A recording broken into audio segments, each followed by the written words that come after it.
Hi, everybody. Welcome. My name is Matt Robinson, the Gregarious Hermit. So, a couple of weeks ago, I got a chance to actually talk in public about my experience, my spiritual awakening, and my ego death. And it's something I haven't really spoken about before. Even in my book that I wrote, I didn't really acknowledge it that much, just one or two paragraphs right at the start of the book. But it was such a significant part of my transformation, and so it was actually really good to be able to speak about that in public. Now, it was a very impromptu presentation. I didn't have a chance to rehearse or anything like that. So as you can see from the video, it's a little bit ummy and ahry, but it gives you a really good sense of the journey that I've been on for this last decade now, this last 10 years. But I'm finally at the point where I'm actually very comfortable talking about the experience. Initially, I was really excited to share what had happened to me, but I very quickly realized that a lot of people look at you kind of strangely. They think it's too incredible of a journey or too incredible of a story. And you could kind of see people's eyes rolling, and they really didn't understand. But I think I finally come to terms with that, and I realized that the benefit of actually speaking about it helps people understand the techniques that I teach and why they're so important. So anyway, thanks for watching, and here it is. Don't go anywhere. So before we get into dealing with the stress of the modern world, and while we wait for a few more people to show up, all the hundreds of people that are stuck on the highway right now, I actually want to share with you my story. All right, it's kind of interesting, but I just want to show you like how I know so much about this. Because full disclosure, I'm not a psychiatrist or psychologist or anything like that. This all comes out of a very interesting experience that I had. I'm actually a starving artist. So, all right. So I came to the US in the late 90s as a software engineer. I was working for Lucent Technologies at the time, which some of you look old enough to maybe remember that name. I was a well-paid software engineer. Shortly after arriving here, I met a beautiful girl. She was a girl at the time. Now she's a beautiful woman. Fell in love. We bought a house together, and we had two wonderful kids. I was living the dream. This was great. Things were going really well. But as a kid, I had two choices. I could become an artist, or I could become, a software, a computer guy. Art is like my real passion, and that's where my natural talent lies. But everybody convinced me, no, computers are the future. You'll be a starving artist, do the technology route. So that's why I became an engineer instead. So I was thrilled in the early 2000s when the internet really started to take off, and everybody was just rushing to get websites. And that was great. I started doing web design on the side because it was just the perfect marriage of, my natural artistic skills as well as the technology side of it. So it was just absolutely wonderful thing. So I started designing websites for people on the side in the evening, just bringing in a little bit of extra money. And then, of course, if you're familiar with the story of Lucent, they went from like the golden child company to like zero within about a year. And I think when I worked there, actually, I'm not even going to give you statistics because I don't really remember anymore. But they were growing so rapidly. Stock price was going up like 20% a year. It was just really crazy. But then it tanked so badly. So I started looking around and was like, you know what? I think I can do the web design stuff full time. So I made that leap, we jumped, and I was working from home, and things were going great. Again, I'm still living the dream. I'm working in my pajamas doing websites for people, and it's really cool. But like I said, things were going great until outsourcing became a thing. And then all of a sudden, my clients that I was talking to, they said, oh, we got a call from somebody. They said they can do a whole website for $100 in 2 days. And I was like, well, I can't really compete with that. They have like teams of hundreds of people and, a lot of skill and talent. So, like I said, I couldn't compete with that. But I didn't want to jump on the bandwagon. I really loved what I did. I really got a lot of enjoyment out of it. So I said, well, I don't want to become a manager and just outsource all of my web designs. So I realized that as a web designer, I'd been taking a lot of portraits for people and product shots. So I'm like, well, you know what? Maybe I can go into photography. You know, if you need a headshot, then you still have to be there. So that's great. It can't be outsourced, right? So yeah, I always had a camera when I was a kid.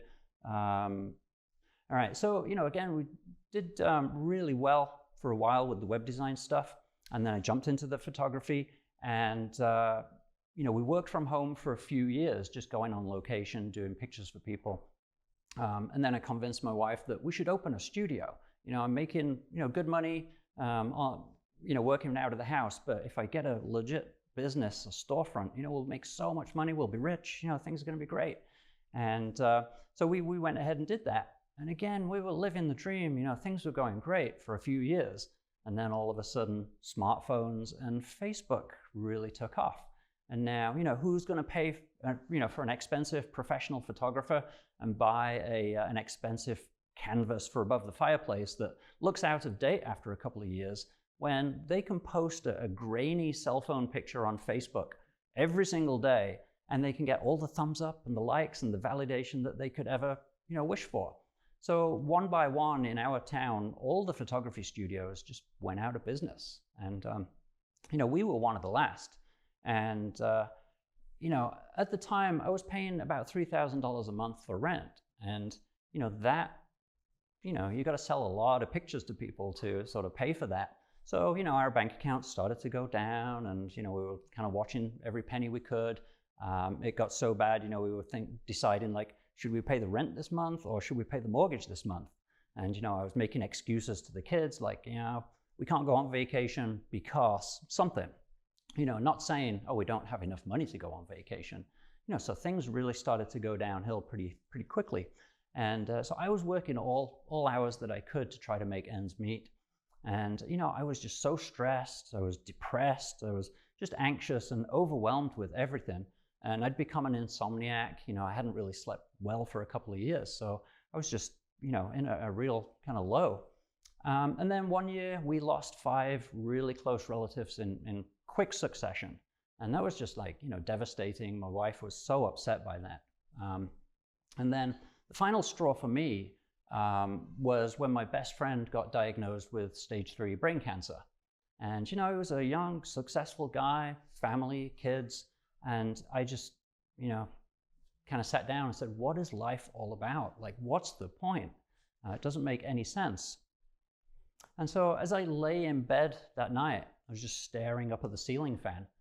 And, you know, my mind just started to race. It was struggling to figure out, you know, what to do. How can I solve my problem? How can I help my friend? You know, how can we put together a vacation? And all that kind of stuff was just spiraling through my mind. And it was questioning every single decision I'd ever made, like, why did you come to the US? You know, why did you get married? Why did you have kids? And just yada yada, going down a really dark rabbit hole. And all of a sudden, I felt a really strange burning sensation, like right at the base of my spine.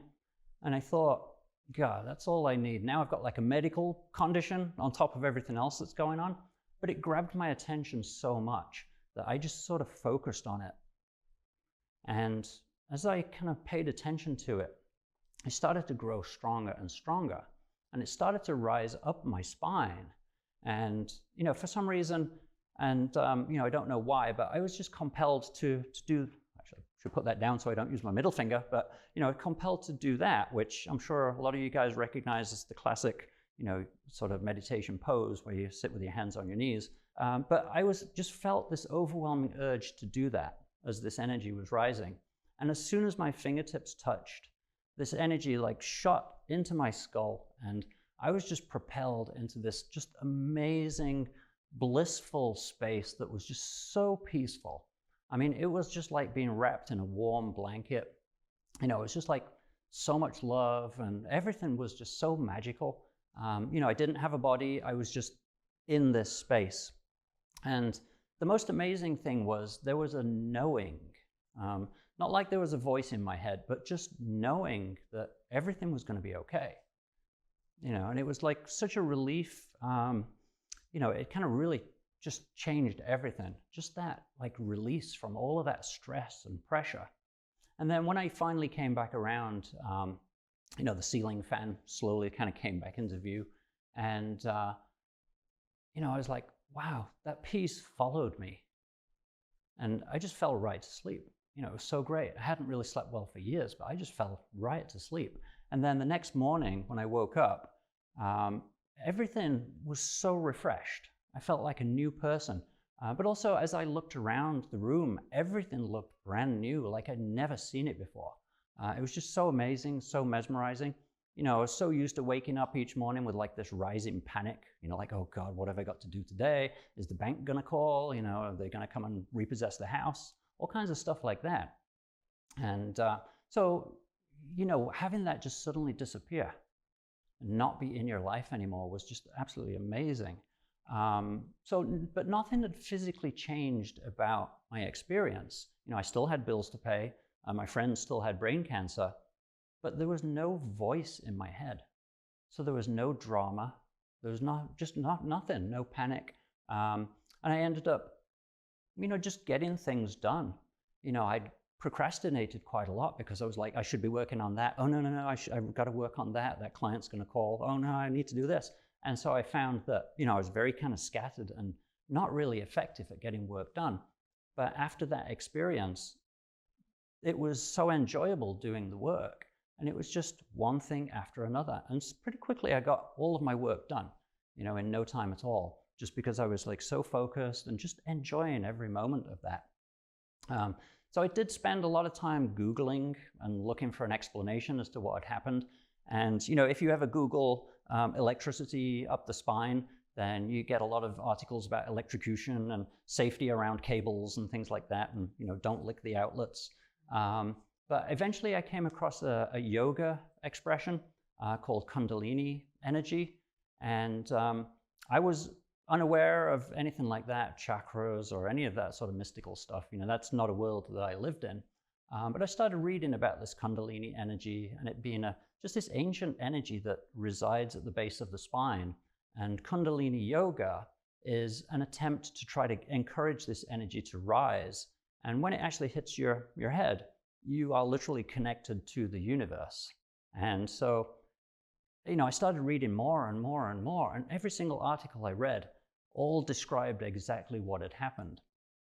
In very stressful situations or kind of like near-death situations where your mind just cannot understand what is going on in your physical world, it'll very often just quit. It's called an ego death. And so your mind literally just goes, I give up. I don't know what to do. And it just quits. And once that gets out of the way, then this energy, will rise and do what it needs to do. After that experience, I spent almost 2 years with a completely silent mind. And it was just so amazing. Like, the world is so fantastic when you're not complaining about stuff and criticizing things or judging things. If you're just experiencing everything that there is, even like the color of the carpet is just like, it's fantastic. It's really amazing. But we get so wrapped up in the stories in our head that we don't even notice things like that. We miss them. So anyway, the honeymoon didn't last forever. And after some time in that 2 years, my voice started talking again. But this time, it was like listening to somebody else. It was almost as though there was somebody beside me talking. So I could actually see now everything that it was complaining about or talking about. It made absolute sense where it was coming from and why it was saying that. And it was really, really pretty interesting. So during this time as well, I received a lot of just insights into what's going on with our minds and the whole mental health crisis that seems to be going on these days. But I got to experience my mind when I felt on top of the world, when I felt superior to everybody because, hey, look at me, I've got this cool business, I'm super awesome, rocking life. And then I got to see what the stories that my mind said when I was at the bottom of the pile and in just absolute despair. And then I also got to see what happens to you when you don't have a voice in your head and how it doesn't change anything about the physical experience. All the same stuff still happens, but now you're a part of it and just enjoying it. And then, of course, I also got to see the mind being born again, which is a little disappointing for me because it was kind of, really fun in the blissful state permanently. All right, so I hope you found that useful, maybe enlightening, I'm not sure. But anyway, thanks for watching. Let me know what you think in the comments below, and don't forget to like and subscribe. That's the only way that I can really share this information with other people out there. And you never know, one of your friends may find this so useful to them that it actually changes their life too. All right, thanks for watching. Bye-bye.